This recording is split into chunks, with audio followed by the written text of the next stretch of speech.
Yes, yes, yes. Okay.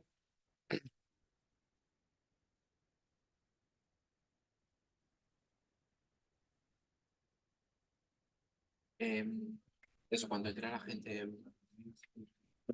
me quedo un par de minutos, pero luego Hola, hola. se me está manteniendo pulsado.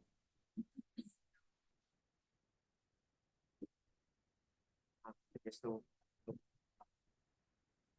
lo voy a colgar aquí afuera o algo así. Sí, pregunta a Chile, pero creo que solamente.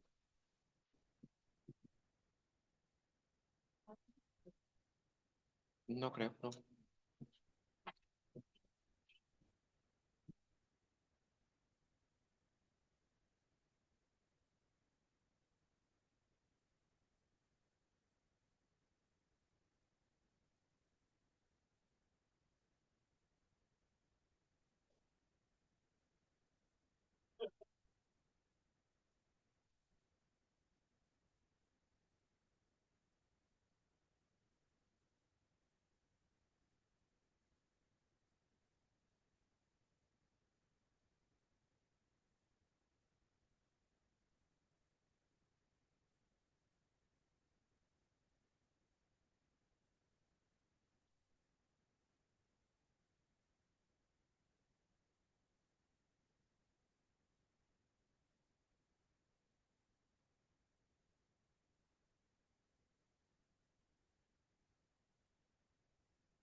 A ver, intenté apuntar una cosa de database, algo del juego, si estaba ya cerrado bien.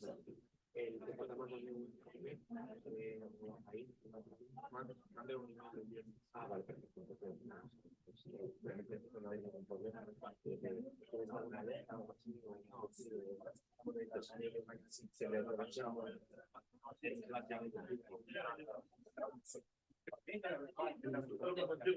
Well, we're here, but definitely send me an email. See you all about the people.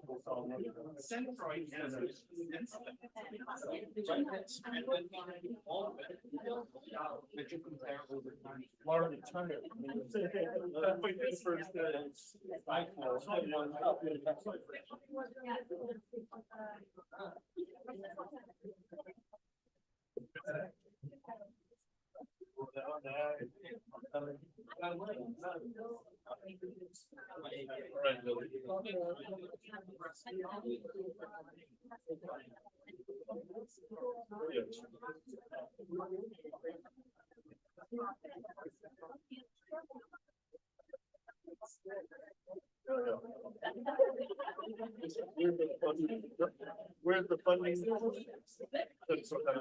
Build the website.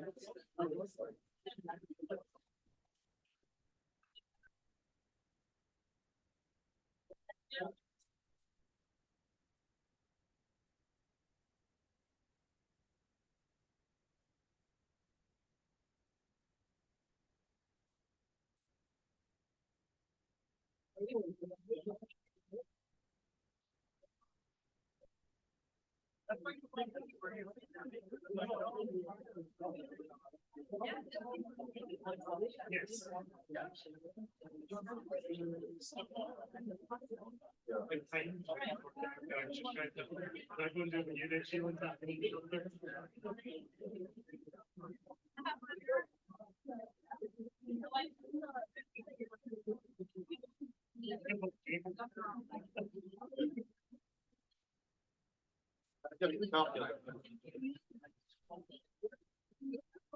You're gonna pay for it, or do you use any like some of the money?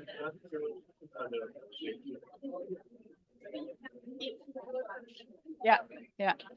All right. Can I get that bell? They did 30. I know you're all very excited, but The later we start, the less time we have for drinking. I will repeat. Okay. Reminder that you can vote for the student presentations, both for poster pictures and for speakers. So please scan the QR code, get it on the, however it was set up. And okay, so we are at our second session. It is on novel uses of EWE, and Kieran Tierney is going to be leading it. And I think Jacob is maybe taking over. No, you're going to help.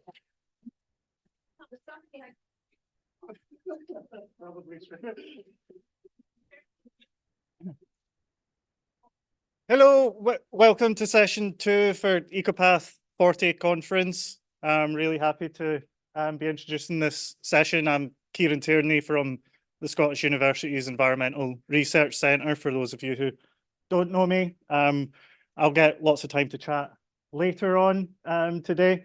So I'd actually just like to introduce our first speaker, Michelle Schaefer, on Beyond Shifting Baselines, Integrating Zooarchaeology into Coastal Ecosystem Modelling.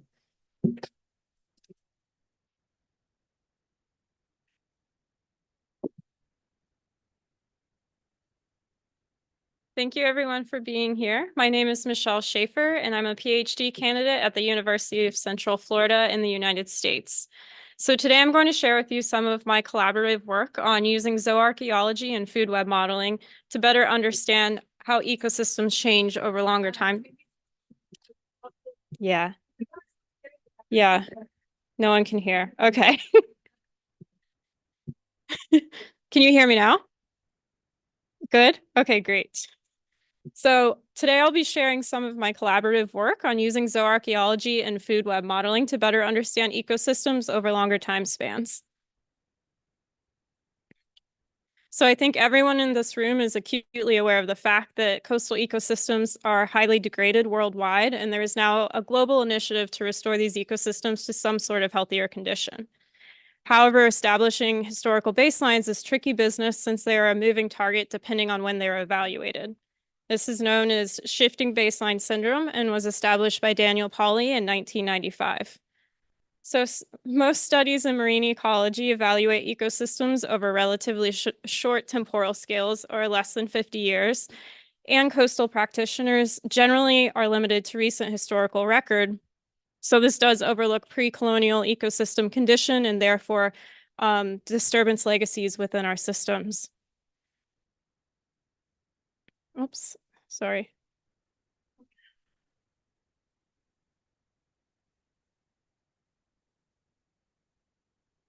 So, but if we are able to gain, we may be able to gain a better understanding of historical baselines using other knowledge systems such as zooarchaeology, indigenous knowledge, and food web modeling. So in this transdisciplinary study, my collaborators and I aim to show how ecosystem modeling informed by zooarchaeological data can help fill a gap in addressing shifting baseline syndrome. So in this research, we're not working in silos, but across disciplines. There are many different definitions for transdisciplinary research out there, but this is the working definition that we're going with. And that's that research centers around solving complex challenges by co-producing knowledge between community members, stakeholders, and scientists that are working across their respective disciplines. So our research is being done through 2 complementary case studies. My research at the University of Central Florida is located here, the Northern Indian River Lagoon, and I'm collaborating with the Tsleil-Waututh Nation and the University of British Columbia up here in Canada. So the 2 study systems considered in this collaboration are Tsleil-Waututh or Burrard Inlet, which is up here in Vancouver, and then the Northern Indian River Lagoon in Florida. And both of these locations are in North America. So together we're taking a transdisciplinary approach to better understand ecosystem change over longer time spans. So both ecosystems are highly urbanized and have been impacted by human-driven disturbances since the arrival of colonial settlers. Therefore, if we want the broadest perspective possible of how ecosystem health has changed, we really should be considering what the ecosystem looked like prior to colonial settlement, when the system served as a vital source of sustenance for indigenous forager and fisher communities. So today I'm presenting my portion of this research in the Northern Indian River Lagoon, or IRL for short. So before the first European contact in this area in 1513, the IRL was home to the ancestral ice people. It's important to note that the ice people today have no living descendants, and so traditional ecological knowledge is not a possible source of information for this study. However, within the IRL, we did have village middens, which were common within indigenous society during this era. And these belong to the ancestral ice people. So these shell middens and mounds act as a record of not only the ice lifestyle, but the organisms found within the estuary during this time period, and is therefore a critical component of my research. I think it's also important to note that I myself am a marine ecologist. So I'm collaborating with an archaeologist at the University of Central Florida, Dr. Sarah Barber. And so she's been working with this zooarchaeological data since 2017 and is a really important part of our project team.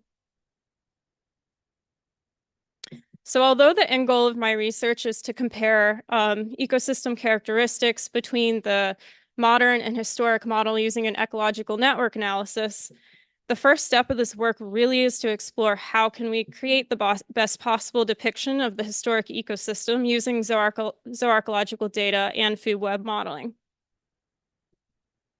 So what I'm presenting here is our first steps in constructing these models. First, I built a modern Ecopath model.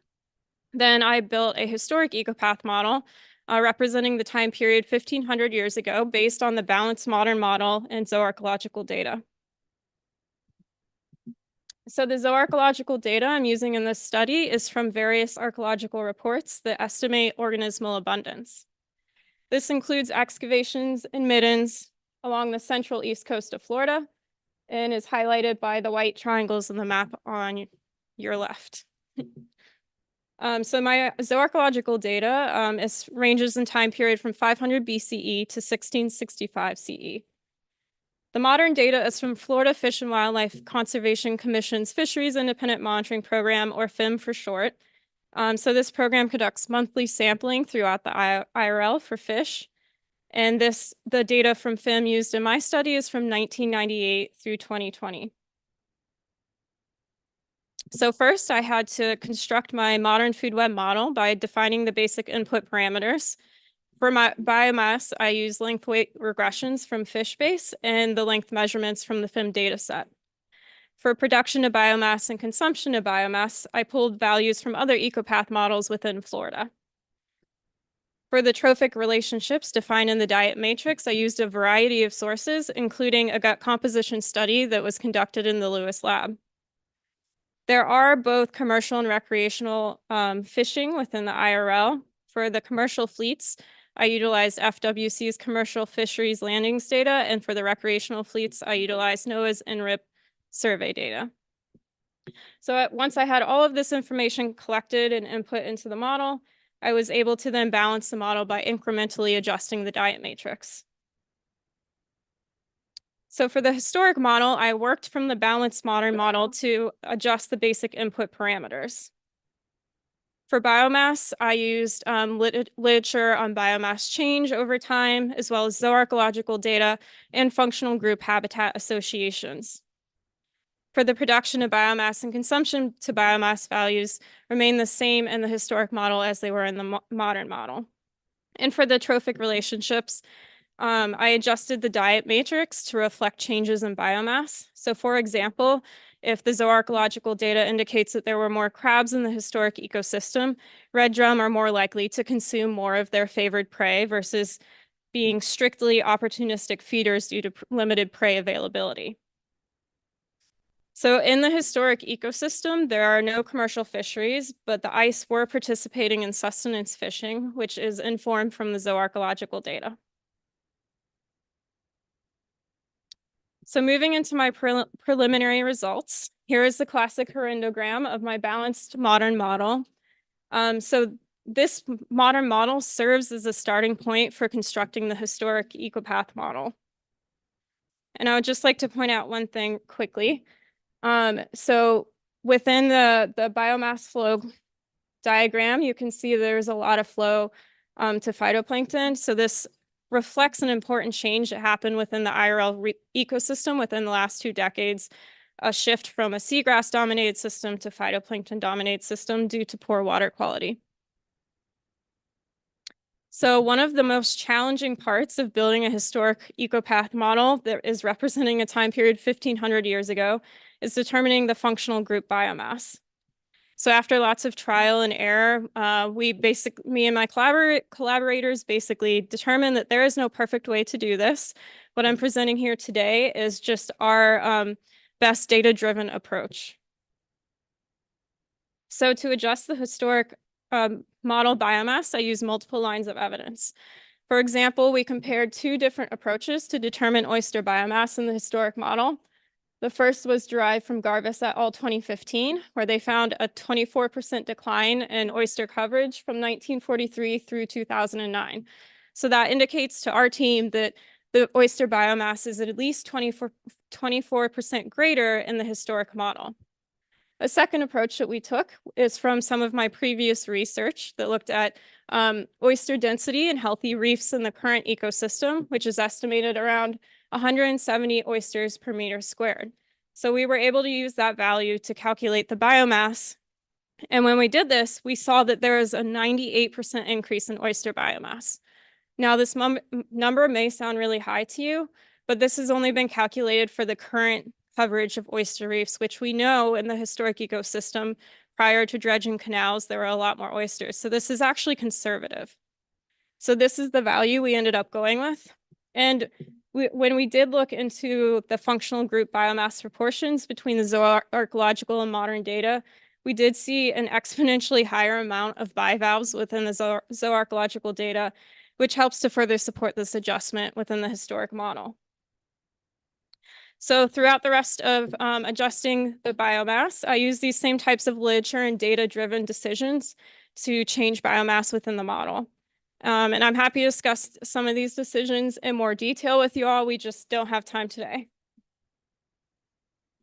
Okay, so the final thing I would like to mention today is the historic fishing fleets, which we're still working on calculating, but I've included a very high-level workflow of how we're calculating these values. So first, we're estimating the ice population, then calculating the daily caloric need of that population over 1 year.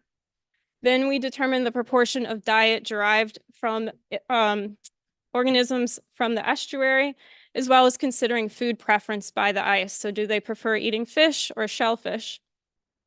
Then we estimated the caloric value of the functional groups that account for the estuarine component of the ice diet. And then finally, we were able to calculate tons per functional group per year while considering functional group edible yield. So I would like to say that a lot of the methodology we're utilizing here is highlighted in Effort et al. 2024, which was recently accepted and is in production. And you will hear in more detail in the upcoming talk by Megan Efford. So moving forward, I think it's important to keep in mind that the goal of our work is to paint a picture of the historic ecosystem. We are aiming for the best possible estimate, not perfection. This work is still in its early stages and still underway. So next I will incorporate I will rebalance the modern and historic model incorporating the fisheries, and then I'll conduct and interpret the ecological network analysis for the historic and modern model. So even though this is still a work in progress, I think it's clear to my collaborators and I that zooarchaeological data can be used in combination with food web modeling to better understand ecosystem degradation. Furthermore, a transdisciplinary approach was absolutely required to do this work. So a lot of the adjustments that we made to the historic biomass were determined in iterative workshops that we had with our collaborators. So we really couldn't have done this project without transdisciplinary input. So with that, I'd like to thank everyone that has helped me and supported me along the way. If you're interested in continuing to follow our research, the left QR code is for our project website. And if you want more hands-on experience working with zooarchaeological data and food web modeling, the right QR code is for a workshop this Thursday that goes over just that. And with that, I'm happy to answer any questions if I still have any time left.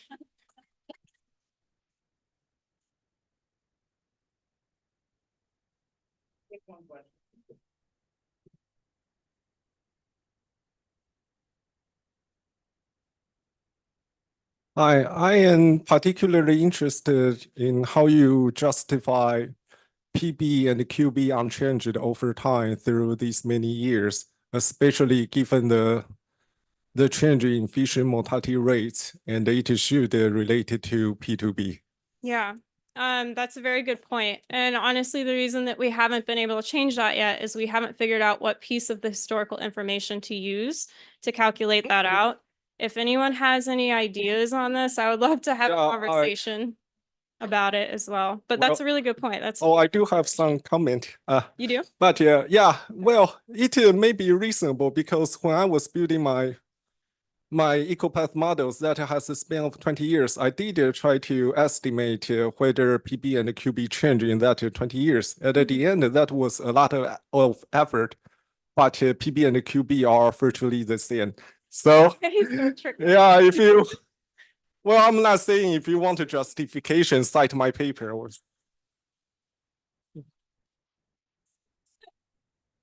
Thank you.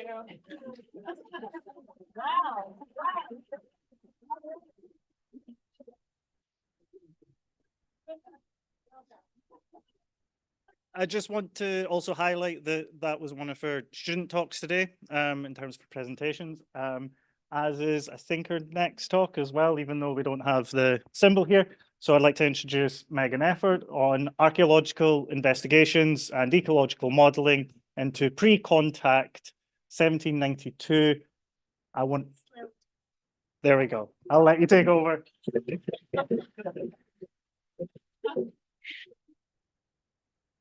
Great. What do I do? Beautiful. Hi, everyone. My name is Megan, and today I'm going to go over the very recently completed PhD dissertation. Very, very recently completed. My brain's a bit mushy.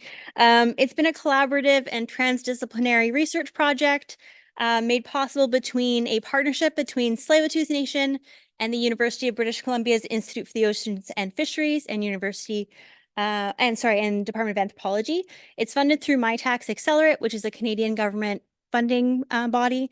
And I'm an archaeologist and historical ecologist, so we'll be going over a lot of that part of stuff as well. But just a bit more on the Beyond Shifting Baselines project. We're all very excited about it, so come talk to us. Basically, what we're doing is using Michelle's work and my work as case studies, and we are studying the integration of zooarchaeology, which is the study of animal remains in the archaeological record, into coastal ecosystem modeling to combat shifting baselines.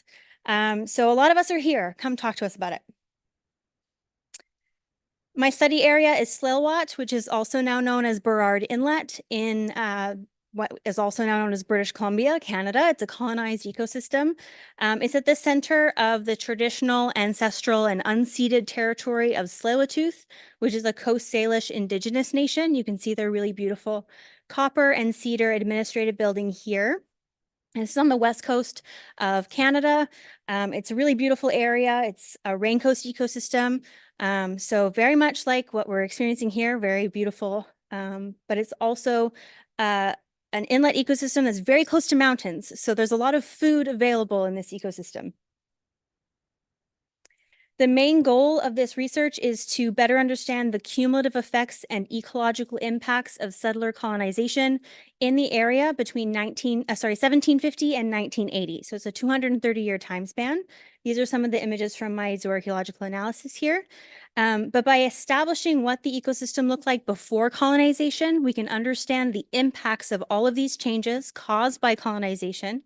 And this is going to be used for legal and stewardship activities and decisions in that ecosystem by Tsleil-Waututh and by the Canadian government, hopefully. So for my PhD research, we drew on tsleil-waututh science, which includes a whole bunch of examples here, archaeological data, again, a bunch of examples, and historical and archival records, and historical ecology. Historical ecology is a knowledge framework that looks at human to environmental changes and relationships over deep time, or hundreds or thousands of year timescales, and works really well for this. The project artwork is done by Irene de Jong, who's a really incredible artist. You'll see her artwork throughout this presentation, and I encourage you to look into her work if you need artwork for your project. But I use a spinning metaphor to describe this concept of each data set alone having gaps, being weaker than if they're combined in a more holistic and transdisciplinary approach. Basically, in spinning, when we're dealing with fibers, each fiber alone is weak, but once it's spun together in this process, it becomes a stronger whole. And spinning is a really important part of Coast Salish cultures and my own cultural heritage from England. So we think it's a really apt metaphor to be describing this kind of work. So we built a static state Ecopath model set in 1750, and then a time dynamic model starting from the 1750 baseline, modeling forward to 1980. And we modeled the pre-contact tsleil-waututh human population as a fishery in our Ecopath model, because this isn't just an ecological story, it's very much a human story. So based on tsleil-waututh oral histories, we know these because they're living descendants of tsleil-waututh ancestors as Tsleil-Waututh First Nation, which is a legal and political entity in Canada now. We know these oral histories, and we know that based on them, the 4 pillars of traditional Tsleil-Waututh diets are herring, salmon, marine birds, and clams. And so this provides anchor points for the reconstruction. And this is what we used to build our landings for the Ecopath model for the Tsleil-Waututh fishery. But to reconstruct the human diet for landings, we needed a bunch of information. So we need the caloric needs of the human population and used a weighted average across humans, adults, children, I am very jet lagged. Children, adults, elders, and pregnant and lactating adults. And this information comes from US government guidelines for caloric needs. And then we also included the live weight versus edible weight of all included food groups, which correspond to functional groups in the Ecopath model. And then also a 2023 analysis on salmon stewardship and harvesting that we had published last year in +1. It's open access. I encourage you to go look at it. The reconstruction of the diet is the one that Michelle mentioned was just accepted to be published. We hope it's going to be released very soon, but if you want to get into details about that, I'm happy to talk about it. But essentially, the reconstructed diet demonstrates the wide variety of their traditional diet while focusing on those 4 pillars. So as you can see here, fish and intertidal foods offer the grand majority of the diet here. And so we're looking at a really heavy marine and intertidal focus. To translate that into landings, we use this pre-contact diet starting with the daily grams of each food, each functional group that's in the diet, averaged across seasons and years. We're not getting into seasonality at this point. And then we also need the edible percent of the edible live weight of each animal and the average weight of each animal. And all this together gives us a live amount taken out of the ecosystem per person. You then multiply that by the number of people in your population and divide by study area, and you get your landings. I have an example here with herring. Again, a really important part of the diet. If they're eating 250 grams of herring per day, and this includes herring spawn as well, that translates to 2.6778 tons per square kilometer per year for our landings. And again, this is a very brief introduction. There's a whole lot of math in a giant spreadsheet. Happy to go over in person if you like. So we have a balanced ecosystem with these landings. We tested increasing population sizes of 1, 5, 10, 15, and 20,000 people. The most that would balance is 10,000 people. This is our maximum human carrying capacity for the ecosystem. It's way higher than previous archaeological estimates, which were more in the hundreds. So using this, we have our baseline.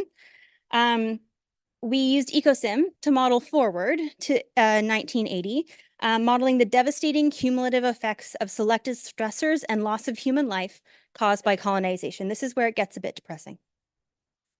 So for environmental stressors, we used time series for the slave-tooth population based on that fishery, for the settler population based on census data, and for the settler fisheries as well. We also use a forcing function to look at loss of shoreline over time as well.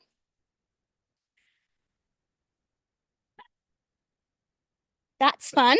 Okay, I'm just going to tell you what it says instead. So this is one of the really key novel pieces, is modeling humans in Ecopath, not as a fishery, but as a human population.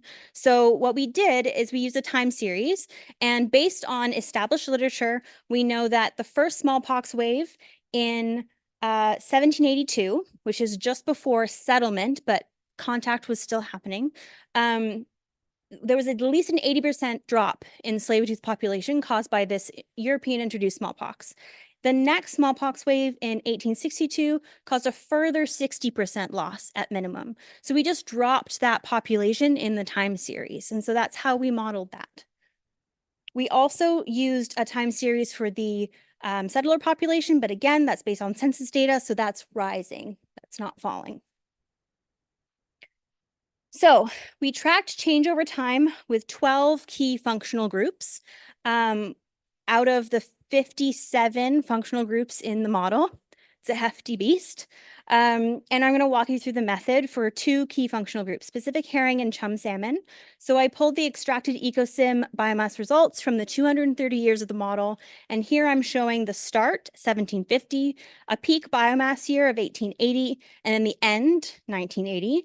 And you can see that a lot has changed. It's a big change over this time. So basically, herring was fished for the forestry industry. They wanted to use the oil. It was not even used for food. Very sad.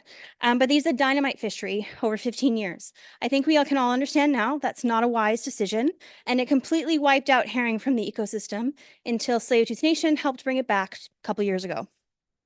Salmon was also very heavily fished. And these two, you can see the percent change on the graphs here. That's between start and end. But over the all 12 groups, there's a 75% loss in biomass of just these 12 groups between 1880 and 1980. That's a huge impact to the ecosystem health.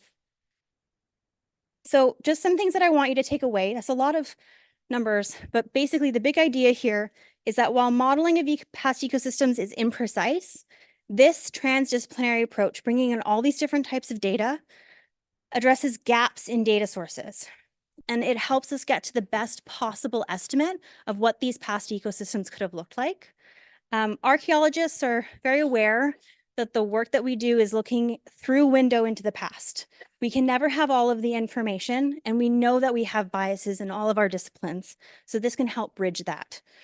And no one researcher can do this alone.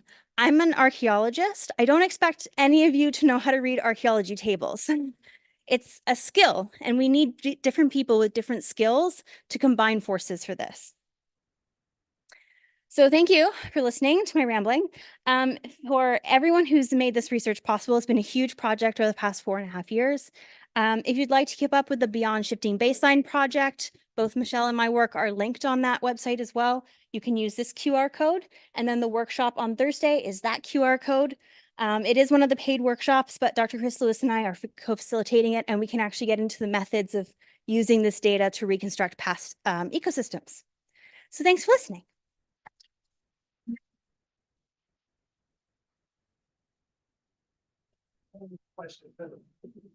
Please. Oh, and it's not even a question because I've had ample opportunity to ask Yeah, you've had lots of questions.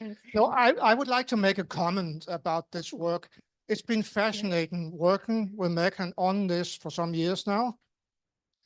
How can we know when we weren't there how the ecosystem looked? That's really the question here. And the question, the approach for this really is interdisciplinary. And how can we get a model to run over time and all these things that go into all discussions that go into that work is very well described, was very well described by Megan when she talked about spinning wolf and we were using a lot of information. So she had to endure Carl Walters and I looking at this model and questioning it. So And true. that's part of this spinning process. So not just from us, but from the First Nation, the colleagues there, they really had a lot of information going back for generations, many generations back. It all had to fit into this patchwork. And that was really fascinating. The paper there that describes this had to be built on that and not on our traditional ways of quoting Noah for this time series. That's not the way. I love finding something that to say about but anyway, it was really fascinating. And the outcome of that spinning project there actually holds water, which wool doesn't do. No, not well. It holds water in the sense that it can pass through the publication process. And I have quite a lot of faith in it now, having been part of it and having seen how you can use information from different sources to spin something that is more robust than the individual pieces. That was really a valuable lesson. Thanks, Billy. He's my supervisor, if you can tell.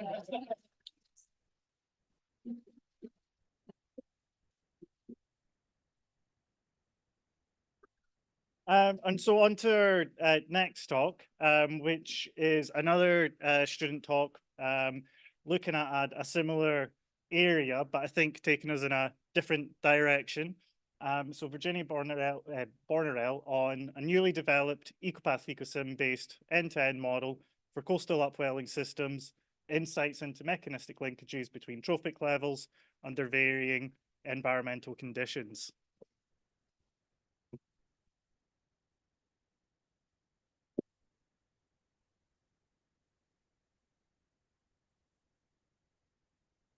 Oop.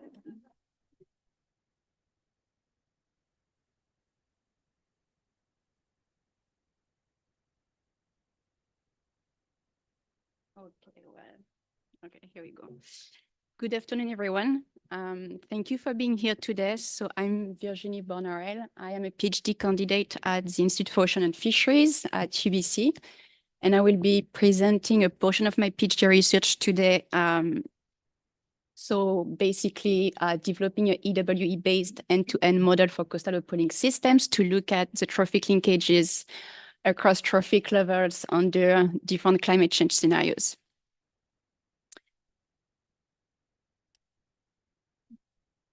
So the Northeast Pacific, which was the area of interest for my PhD research, has been subjected to long-term environmental changes, which have had implications for primary production, obviously, but we don't really know the link between primary production and fish production.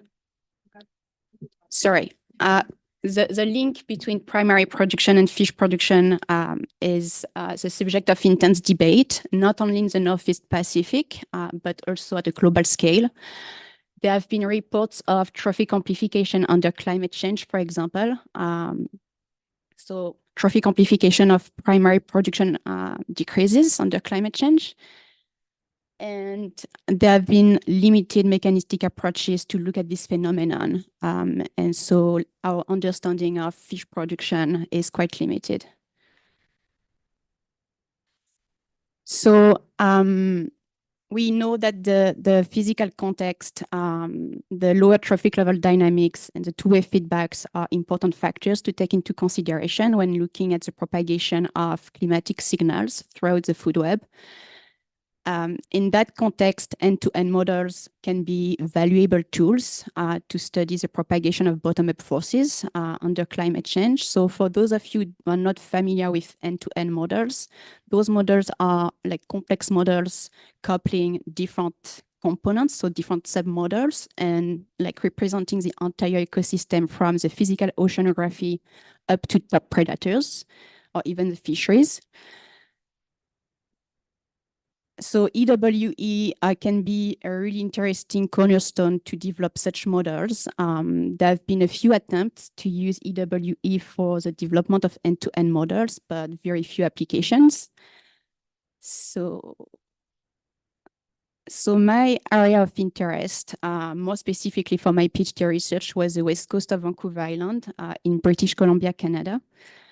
It's situated at the northern edge of the California Current System, which is a major upwelling area. And so we know that with climate change, upwelling favorable winds are going to intensify. We know that it's going to have implication for the lower trophic level, productivity, and also ripple up effects throughout the food web as well. We just don't really know exactly the linkages between all these trophic levels and how these changes at the base of the food web are going to propagate and how are going to impact fish production.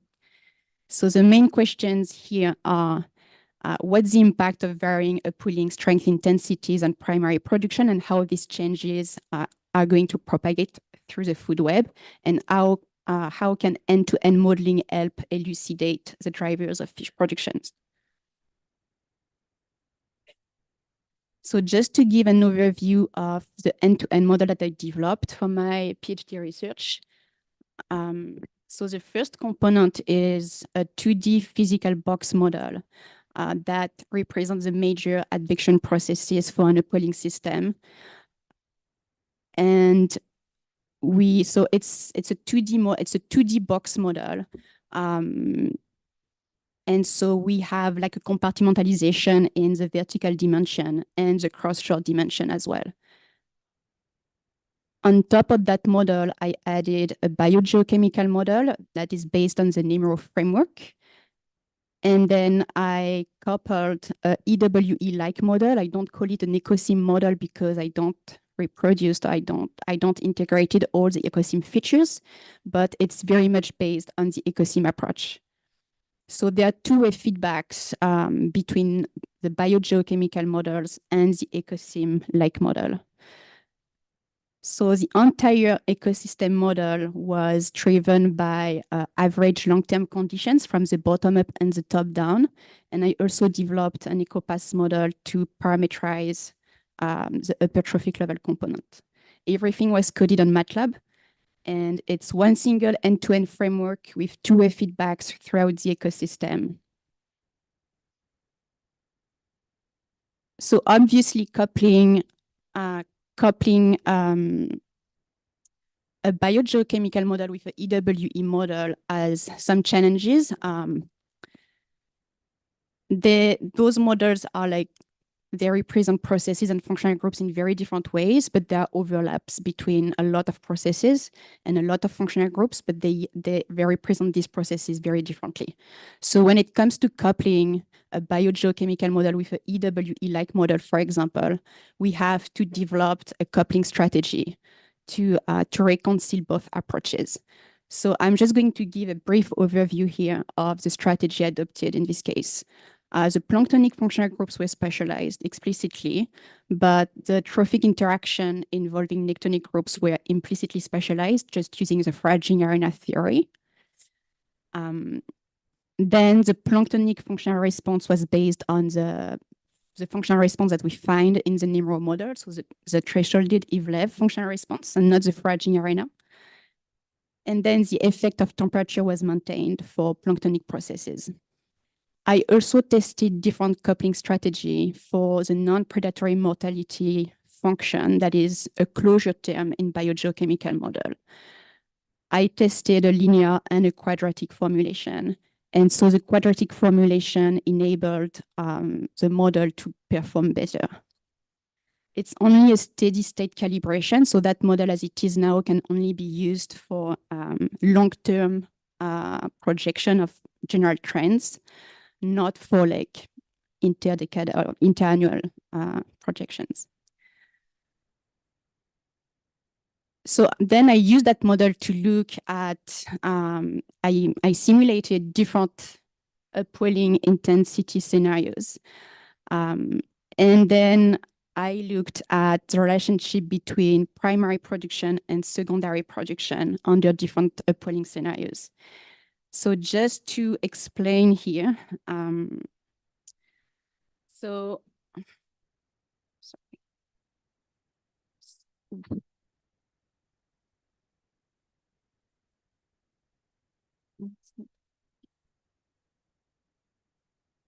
So here you can see, usually we would expect secondary production to increase or decrease proportionally to primary production if we think, for example, about the food chain theory.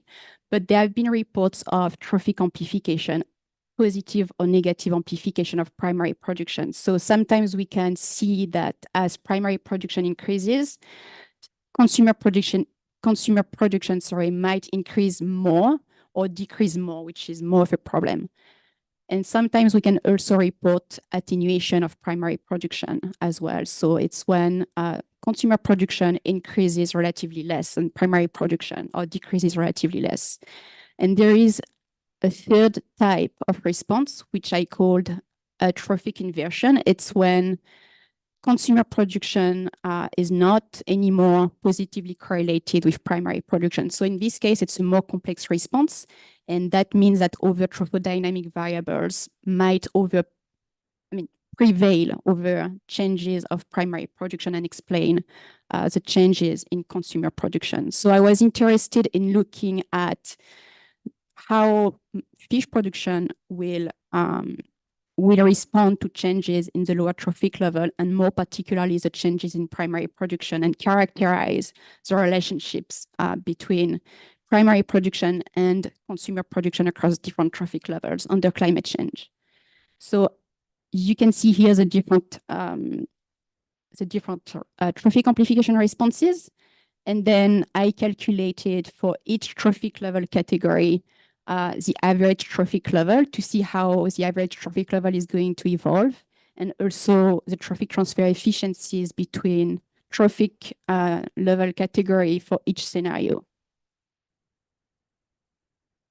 So just to talk about how phytoplankton production reacted after a perturbation of the ecosystem by driving the model, the ecosystem model with different upwelling strength. We see that there is a dome-shaped relationship between upwelling strength and phytoplankton production, which was quite expected. However, we see that the different trophic level category, as you see here, so they are like the trophic level category 2, 3, which encompasses mostly zooplankton, and then the trophic level category 3, 4, that is more like mid-trophic level with a lot of forage fish species, and then the last category here, which is the top predators. So we see that there is a very complex relationship between primary production and secondary production. It's not always correlated with primary production, as you can see. So I just want to dive a little bit into these results here. So just to zoom into how my zooplankton, my trophic level category 2, 3 responds, we see that as upwelling increases and primary production increases, we see that they attenuate, increasing primary production, to then negatively amplify the decrease in primary production. For like the next category, which is a mid-trophic level, we see that they also attenuate. And then, which was very unexpected, they shift to a positive trophic inversion. As phytoplankton decreases, we see that they actually increase, which was very unexpected. And then for the last trophic level category, the top predators, there is no obvious relationship between primary production and this category there, so which was also very, very surprising. So I would like to just dive a little bit in the mechanisms, because that's the reason why I developed that model initially. It's also to look at the mechanisms responsible for these complex responses. So just briefly, This attenuation and trophic amplification was due to like a consistent decline in trophic transfer efficiencies. And we see that, I mean, one explanation could be the different temperature dependency of phytoplankton nutrient uptake and zooplankton grazing. Sorry. For this trophic level category, so the mid trophic levels, this shift from attenuation to a positive trophic inversion was due to a decrease in the average trophic level of this category, and also an increase in their trophic transfer efficiencies. And so by looking into the model and the reasons, the mechanisms behind this result, the drop in trophic level was actually due to the prey switching behavior of aphozids towards phytoplankton. And we could link back this result to the prey preference function in the biogeochemical model. And just to finish, I'm not going to have time, but the increase in trophic transfer efficiency was actually due to the advection of upwelling source waters that were quite concentrated in some zooplankton species. And so there's significant concentration of some of my zooplankton species in these upwelling source waters due to vertical migration behavior. And so we see that the cross-shore advection here is an important driver of trophic transfer efficiencies as well. And so just to conclude, so just to give a few words for the conclusion, we have very limited insight into ecosystem, upwelling system ecological changes from upwelling intensity shifts. In this study, we see that the upper trophic levels were positively or neutrally affected by increases in upwelling intensity. And so another important aspect of this study was to see as well that there were very complex responses between primary production and secondary production due to changes in trophic transfer efficiencies, but also trophic level. And the coupling, so these complex responses were made possible by the explicit coupling between the biogeochemical model and the EWE-like model, which wouldn't be possible without coupling these different types of models. Thank you.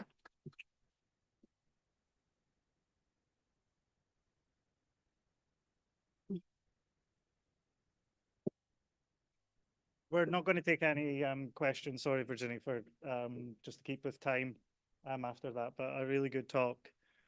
So in a similar vein, I think it's another talk about coupling Ecopath ecosystem. Want to introduce Paula Silver Bellomo for her talk, if she wants to come up.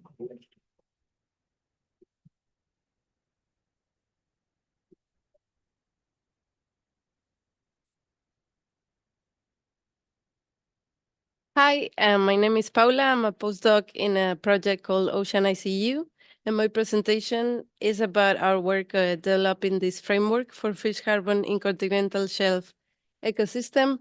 And we are presenting a case study in the Irish Sea using the Ecopath with Ecosystem model.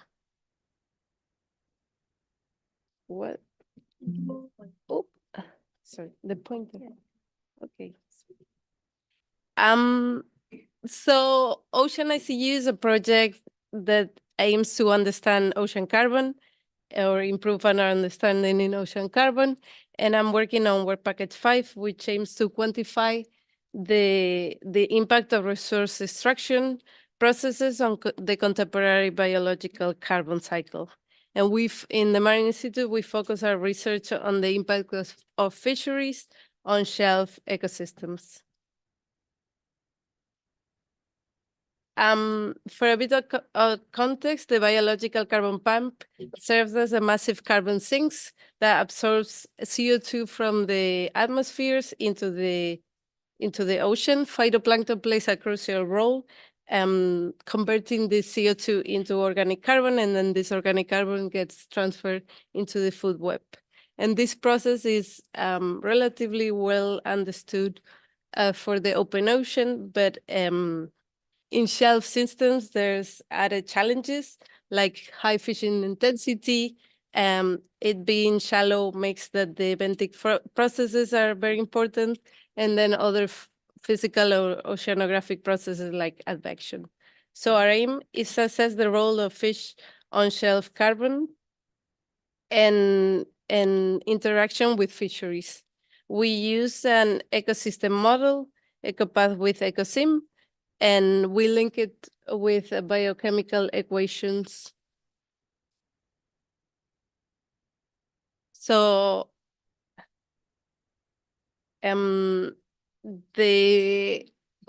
we choose as an ecosystem model the Ecopath with EcoSim, which is a mass balance model, which important diet information that we're gonna use, and then that can model the energy flow through the food web, and then also model the fishing pressure and let us play scenarios, and then observe changes in the ecosystem structure or composition. So we model the effect of fishing with the scenarios in terms of the removal of fish and how that affects carbon sinking and burial, and also changes in the food web. And we model the carbon fluxes in terms of fecal pellet and carcasses. And then the biochemical equations are adapted from the open ocean biological carbon pump to be relevant in the shelf sea system. So we model the processes through the water column, so the sinking, and then the burial in the sediment. The burial in the sediment is modeled. We consider that carbon is sequestered when it penetrates the anoxic layer, and we use a black box approach to simplify all these processes, and then just calculate the decrease in carbon and that is stored, and just estimate the one that is finally buried. So we use the information from Ecopath with EcoSim. We can see there on the top the famous diagram of the Ecopath model. We mainly use the equations that are used for the detritus flow. And so all the information, biomass, production to consumption, consumption to biomass, production to biomass, and ecotrophic efficiency, and unassimilated consumption, together with carbon mass to wet mass conversion factors for those species, and then for the prey, allow us to estimate the carbon flux of fecal pellets and of fish carcasses. And then we model the attenuation through the water column with an equation based on Martin's equation, which is a power equation that has a B parameter that changes the shape, and the B depends on the size or characteristics of the particle. And then we get the carbon that gets to the seafloor, and then with another equation, we can estimate the carbon that is buried. With parameters like sedimentation rate or remineralization rate. So our case study is in the Irish Sea, and this is a mostly shallow sea in between Ireland and the UK. We use the Ecopath EcoSim model developed by Jacob Bentley, and we started with the evaluation of carbon fluxes for Atlantic herring. This is an important commercial species. We set scenarios for the key run fishing mortality, maximum sustainable yield fishing mortality for herring, and no fishing for herring. And then we started to parameterize the framework. We found that there's no observations of fecal pellets or sinking particles, sinking rates calculations for the Irish Sea. So it was hard to parameterize the framework. And a lot of these parameters are hard to observe, and sometimes they have a lot of uncertainty associated. So what we did is develop a a shiny app tool that allow us to change the parameters and see how the assumptions change the results on the carbon flux. Because can I click in the, sorry, because it's a video, but I need to click on the thing and I cannot see. Sorry.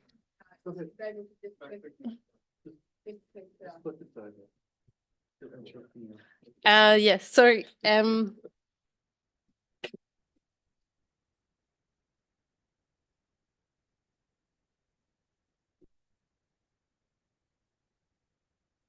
Que desaparece, ¿no? Está como. Well, I can.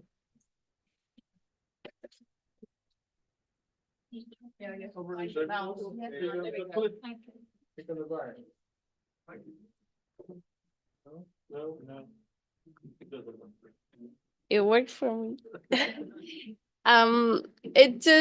It has tabs so we can change things, and so we can select the different fish species and see how the fish carbon flux changes.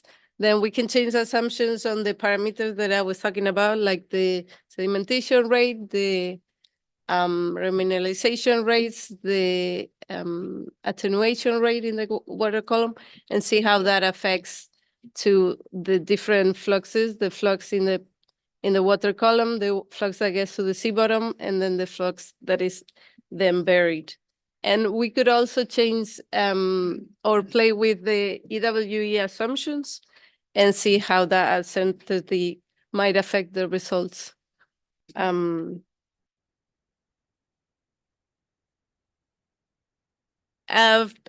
still playing with the results, but for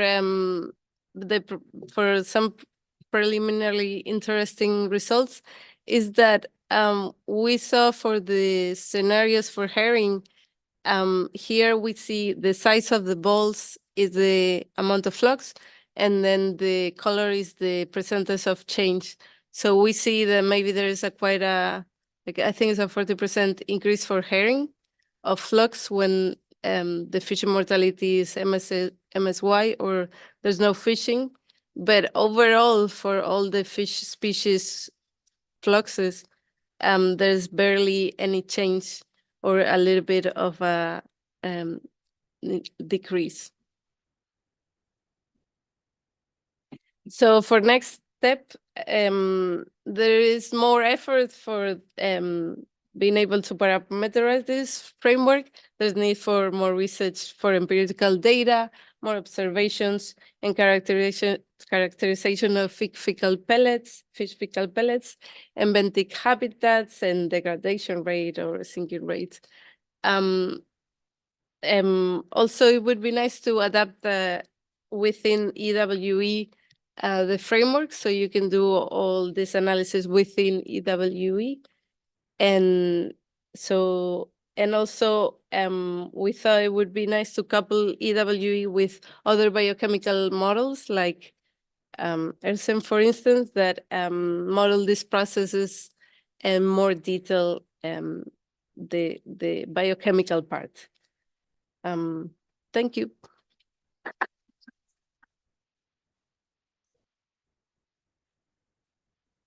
One quick question.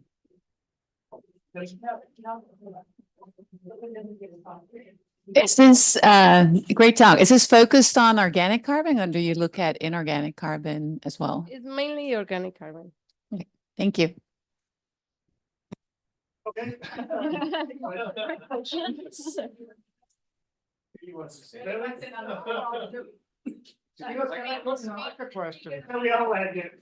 I think it's great to see this progress on modeling carbon. We really need that.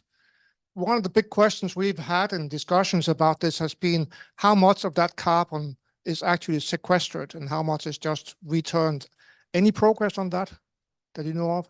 Because that's where the uncertainty on the parameters makes a huge difference, because it depends how you assume it's attenuated or what you assume is remineralized in the sediment.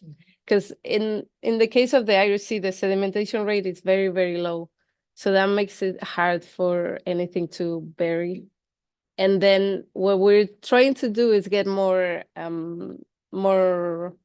observation or more data on how are the fecal pellet of different fish, because we think that might do a huge difference. Yeah.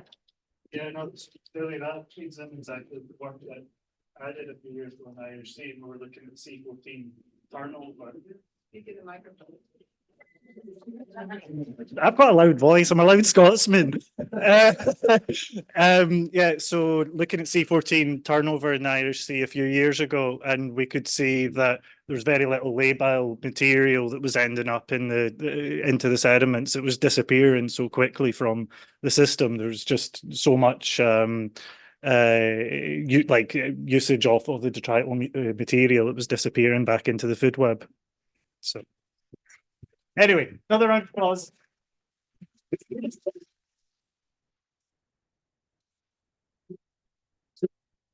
And I'll introduce Rika, who I think is going to be telling us a little bit about the Baltic Sea. Yes. That is exactly what's going to happen. Do you guys hear my voice in the back? I have been told that I don't need a microphone. My name is Rika Puntila-Dodd, and I'm working currently at Åbo Academy University. I'm also working for the Finnish Environment Institute that I apparently signed up with. And I'm also part of Marta's Aymares group in Barcelona. Why not? I'm actually not here to talk about my model, but because I need an introduction to what I'm going to speak next, I'm going to talk about my model a little bit. So I'm working in the Baltic Sea, and this work is now revolving around the Archipelago Sea model that is what I built between Finland and Sweden. It's an iconic region. It has thousands of little islands. It's extensively fished. It's used. It's eutrophied, which is refines the questions later that I'm going to talk about. In my model, I have 28 living groups ranging from primary production, pelagic and benthic primary production, all the way to seals and birds and humans, obviously, too. I have calibrated it to Ecopath first to year 2000 and then calibrated it to 18 years of monitoring data from the area. The temporal simulations that I'm going to talk about are done using the biogeochemical model BALTSEM, available for the Baltic Sea from all the way to 2099. And I'm not going to talk about my eco space, but as a reference to Marta's upcoming talk, I do have a spatial version of this model as well. So I'm not going to talk about my model, but I'm going to talk about what other people have done with my model results. So the first case study is where we explored future ecosystem novelty and tried to dive a little bit deeper into the ecological theory of adaptive cycle. And the second case study is where we used the model outputs and merged it with stakeholder questionnaire data using Bayesian networks. And we were trying to measure how benefits to stakeholders might change in the future. So this is the more complicated ecological study that was part of Yosser Amar's PhD study, where we dove into novelty. Novelty is expected to increase in all the ecosystems as human pressures are intensifying. Novelty means that species assemblages are going to be beyond what they historically were. And novelty can be measured. Also, there is a potential impact on ecosystem resilience. Adaptive cycle framework expresses how systems evolve in time. And it's described in this three-dimensional space, of which one is resilience, one is connectedness, and one is potential. The green part of the graph here, which one is that there? Here is the more stable normal growth phase, then there's the stable phase, and that's reorganization and collapse phase. And that's where novelty normally emerges. And this is something that I'm going to talk about a little bit later as well. Novelty in this case and in many cases is usually it's just expressed as the minimum dissimilarity of the ecosystem relative to the baseline. And baseline is now very important here as well as a reference to the previous talks at the beginning of this session, because the baseline really, really matters also in this case. To tie EcoSim results into the adaptive cycle, we used ENA indicators. And I think this is a very creative way of using what we can get from EcoSim. And this is all Josra Amar's brain, not mine. I was involved, but she's the one that started going into this. First, let's talk about a little bit about the ecosystem archetypes, as Marcia, I think, calls them. And this is important when we talk about the baseline and the importance of the baseline. So we are not starting from a pristine oligotrophic system like we would if we would go further in the history. Instead, our baseline is from 2000 and 2018, and that's already a eutrophied system. So when we are talking about increase in novelty, obviously returning to the oligotrophic state means more novelty. But so does going to higher, more intense climates and more eutrophication in the system. But this is important to bear in mind that when we are doing management interventions and going, hopefully in better cases, so decreasing nutrients, we would go into a more novel state if we compare it to the current baseline that we have available. The novelty emerges in these scenarios. Here, trajectories 1 and 2 are milder climate change, and then trajectories 3 and 4 are more intense, RCP 8.5. Trajectory 1 is the decrease in nutrients. Trajectory 2 is where we keep the nutrients at the reference level. And then similarly here, so the top one is BSAP, so reduction in nutrients, and 4 is keeping the nutrients the same. If you think about novelty in terms of biomass, we see much less change in most of the scenarios, except when it comes to the increase or intensified climate change.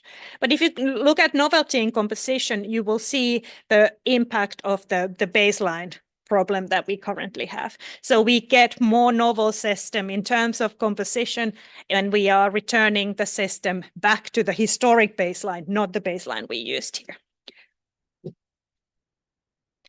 Then how we tied it into the adaptive cycle. As I explained, here is usually where the novelty emerges, and we can see it also here that the novelty would emerge in the pink area here. The importance of this is that we see, again, in the BSAP that is different from what we see currently, and we are comparing again to the baseline. So we would see more of these reorganization cycles in the less nutrient scenario as we do in the reference scenarios. But that implies that if we are returning the system back to the pristine conditions, we may see some unpredictable reorganization patterns. What is also important here, if you think about these are the 3 different axes of the adaptive cycle, is that the system resiliency decreases quite significantly if we don't take care of the climate situation. So the intensified climate change will drive the system resiliency down and cause even more of these reorganization phases. But as a end note of this is that we really need to look into the history. So as a concept, it's working really nicely, but I think we need a better historical point of view of this. Then we are talking about the humans in the ecosystem. We all agree that it's fairly important to estimate how human activities impact also the humans living into the system. And we have to be able to address that, how that happens through the ecosystem. We used a Bayesian decision support model to combine stakeholder views that we collected with a questionnaire to the results of the Ecosystem model.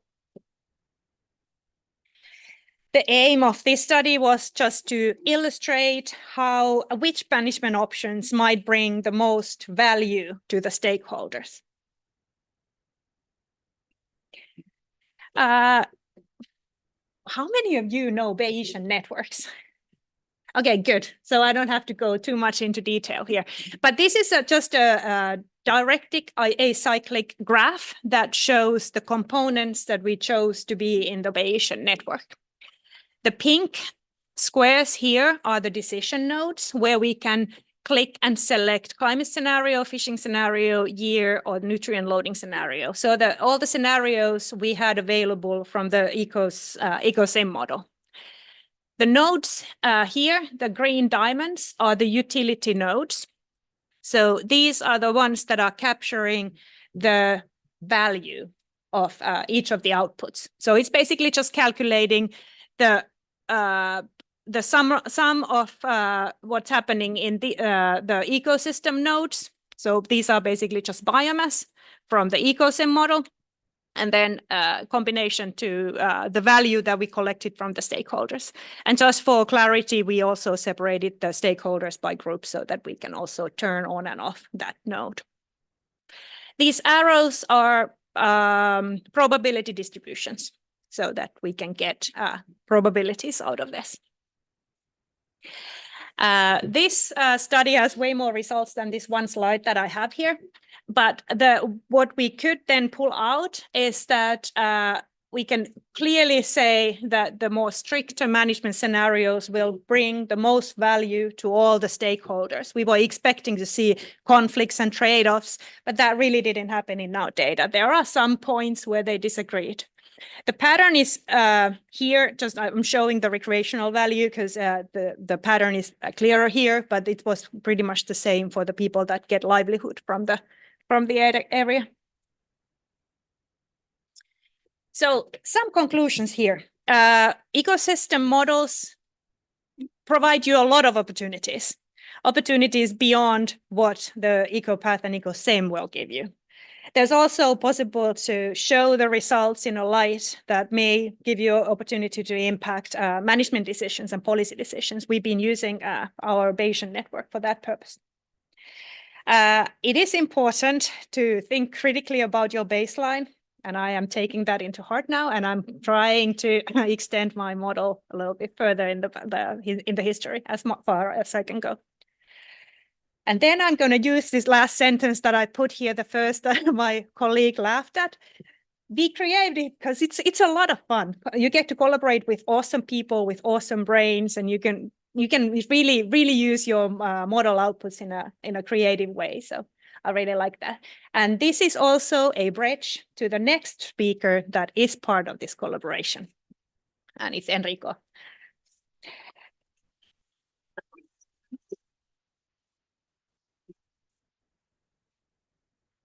We have time for a couple questions. And I'm hot highlighting that the Bayesian network stuff is published. You can find that via Google, and the other one is in review now. Yeah. There we go. Yeah, thanks. Really great talk. You mentioned that you had interviews or surveys from stakeholders? Yeah. Did you ask them before you did the model, or did you ask them after you created the models? Did they influence how the models were created, or? Unfortunately not. We were really hoping to do that also, but it wasn't in sync. Yeah. So we were more or less doing that simultaneously. Yeah. Because I think that's actually really where you get good advantages, is if you use the work that the things that come from them to actually influence the model. Yeah. So yeah, that Jacob's work will say. Yeah. Yeah, I heard about Jacob's work after I was. Yeah, so yeah, future work. No other questions? And come and talk to me if you have any questions. Thank you.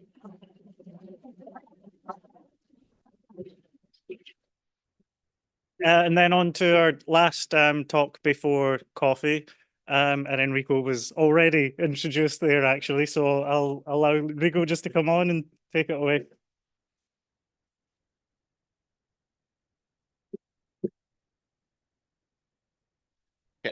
Thank you. I'll try to remain in time to let you get your coffee. So I'm Enrico. I'm a PhD student from University of Bologna. I'm not an Ecopath person myself, but I'm more into single species stock assessment model, but I'm very intrigued by the use of more uptake of ecological model result into fishery management. So for this reason, I try to collaborate with this amazing group of people that helped me to develop part of my thesis and implement this first case study that hopefully will result in more case study in the Ecoscope project that somebody I'm sure is going to talk about over these days.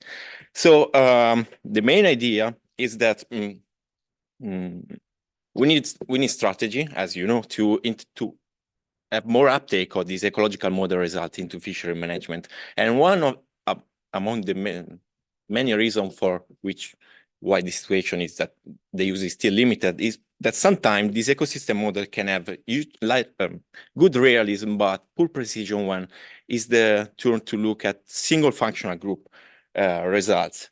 So the idea is to use the concept that Rika just introduced to use Bayesian network and system of linked submodels to use the ecological model result as input for other models able to incorporate the data and novel information, functional responses, equation, and anything available to produce modified estimates on which to calculate performance metric. And an important concept here is that with this framework, we can use again and again the same ecological model, because if we incorporate this kind of information, we can produce performance metric that were maybe not even part of the initial idea of people that developed this ecological model. And I'm trying to demonstrate this application through a case study. Sorry, there is no map here, but I try to make a very brief summary. It's about common catfish is part of the mixed demersal fishery catch assemblage in the Adriatic Sea, and is an area with already a management plan that was established to ensure exploitation at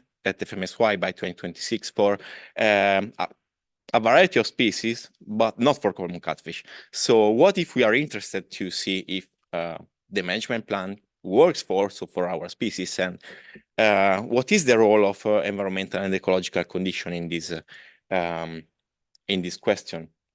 And as in many other occasions, the model we have available to inform management are single species stock assessment model and Ecopath with ecosystem model that now in European seas is pretty much widespread. So the problem is that neither of those models can be perfect to inform management for different reasons. For example, in single species stock assessment model, we are able maybe to track the past state of biomass, but we can make poor prediction because we are not really able to incorporate environmental and ecological variation. And the process errors in this case is a state space implementation of a production model. So we have this component of process error that is able to incorporate non-stationary processes that typically are some variation in biological parameters, but we are not able to make any prediction on how this process variation will be in the future. On the other hand, in ecological model, we are able to incorporate explicitly environmental and ecological processes, of course, but sometimes, especially in case of huge Ecopath with ecosystem, like this one in the Adriatic Sea, where we have 74 functional groups, is developed by Simone, Igor, and other Pasquale, other people here. If we look at common catfish, the resolution is not very not very good because it's not represented age classes. So there are, I think you got the point. So with 74 functional group, it's not possible to go in the very detail of any single one. So we try to use some information from this Ecopath model to explain this process variation to make forecasts in the future.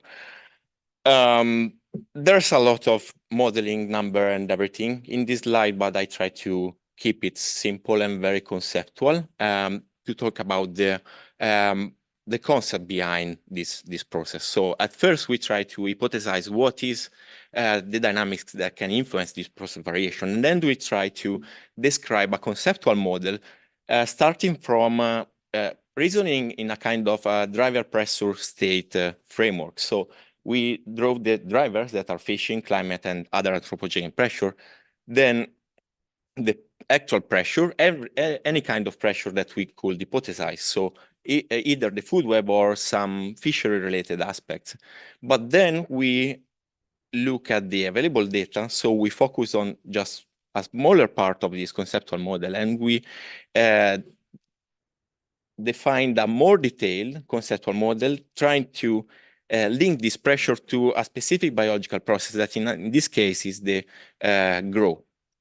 And this is the base to build our magnifying model that ultimately take as input the Ecopath results and produce weighted age, passing through a concatenation of 3 submodels, in which the first one, we have 2 for 2 different life stages, even if here we represent just 1.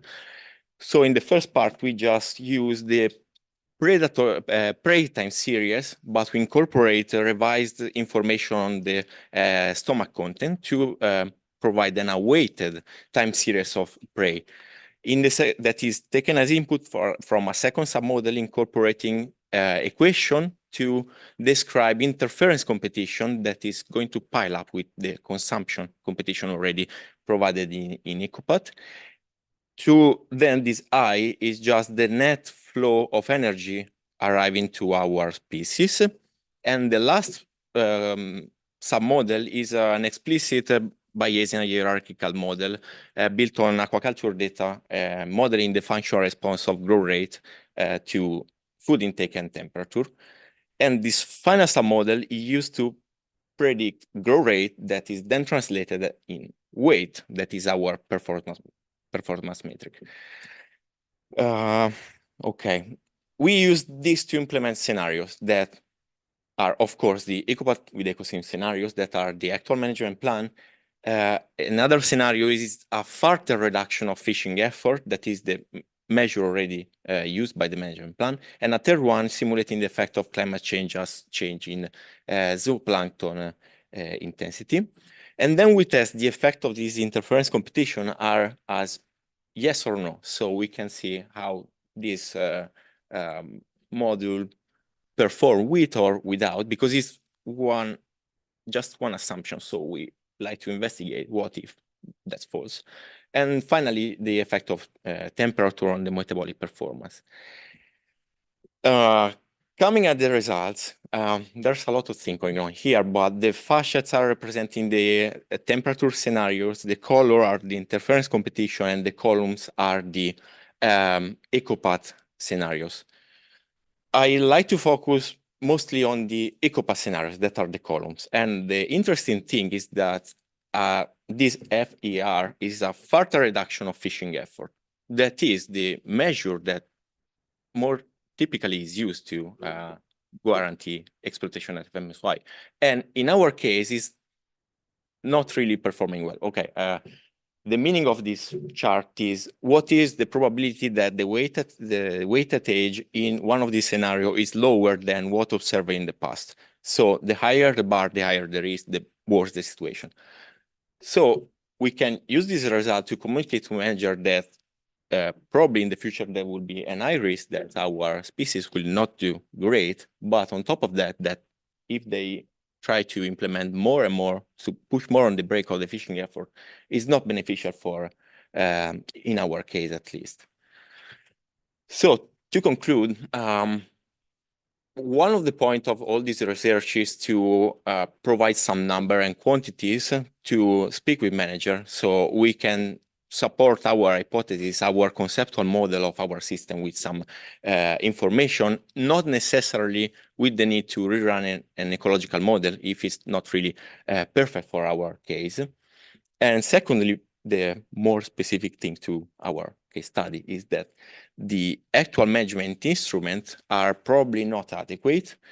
And So we have some information to tell to manager that if they care about these pieces in particular, they probably need to think about other alternative hypotheses or other instrument. And so we are also able to come back to our conceptual model we show at the beginning, because we already described a lot of potential pressure and we already identified where we have data or not. So we have a basis to see how to drive potentially further research effort. And to conclude again, this would be hopefully part of the Ecoscope project, and there are a few case studies that volunteer to be modeled, and there are not so many information yet, but stay tuned for if you are interested. And thank you for listening.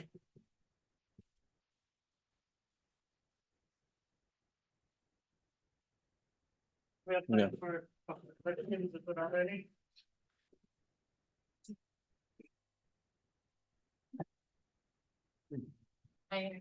Doc, I'm curious if there's limitations with your Ecopath models that are solvable. Why not improve the model first and then work with that, like including the H classes, for example? Thank you. That's a great question. It's actually the basis of why I started with this research, because I'm lucky that I know Simone and I can maybe ask to collaborate with him, but let's pretend that you are not really in touch with any Ecopath modeler. And we know that you need a lot of work, maybe a project, funding. So in some cases, you just, I think, cannot work on the model. And it's just a way to make further use of what already exists. Yeah, that's the reason. Of course, would be the best option to just make a better Ecopath model. Thank you. Take one more question, if there is any. Yeah, Sheila wants I to- understand. Thank you. Thank you.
Yeah, okay, so then this was working.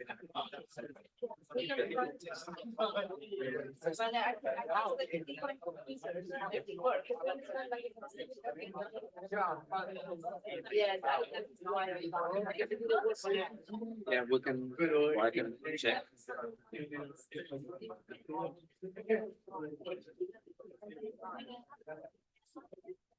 Yeah.